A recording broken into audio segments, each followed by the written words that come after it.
Hello friends, পুষ্টে আপনাদের সকলকে স্বাগতম। শ্রীলঙ্কার বিপক্ষে ওয়ানডে সিরিজের জন্য দল ঘোষণা করেছে বাংলাদেশ ক্রিকেট বোর্ড বিসিবি।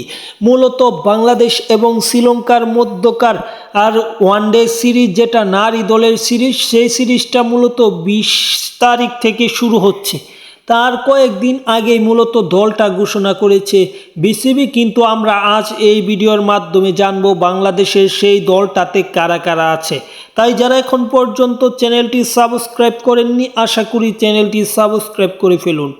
আসছে টি-20 বিশ্বকাপের আগে বাংলাদেশ নারী দলের একমাত্র সিরিজ শ্রীলঙ্কার বিপক্ষে, তাই এইটা প্রস্তুতি সেই টি-20 বিশ্বকাপ সিরিজের। তাই বাংলাদেশকে ভালো করতে হবে এবং সেই জন্য ভালো একটা দল ঘোষণা করেছে। এই দলটিতে আছে নেগার সুলতানা জ্যোতি, যিনি মূলত অধিনায়ক বাংলাদেশ দলের, আছে নাহিদা আক্তার, যিনি সহ অধিনায়ক, আছে ফারজানা হক, শারমিন আক্তার সুপ্তা, আছে ঋতুমণি, সুবাহানা মুস্তারি, ফাহিমা খাতুন, স্বর্ণা আক্তার, রাবেয়া খান, শারমিন সুলতানা, মারুফা আক্তার, ফারিয়া ইসলাম তৃষ্ণা, আছে সুলতানা খাতুন, সানজিদা আক্তার ও ফেরদৌসি। সব মিলিয়ে বাংলাদেশ একটি ব্যালেন্স সম্পূর্ণ দল গড়েছে, যা শ্রীলঙ্কাকে হারানোর সামর্থ্য রাখে, কেননা শ্রীলঙ্কাকে এই দল আগেও অনেকবার হারিয়েছে।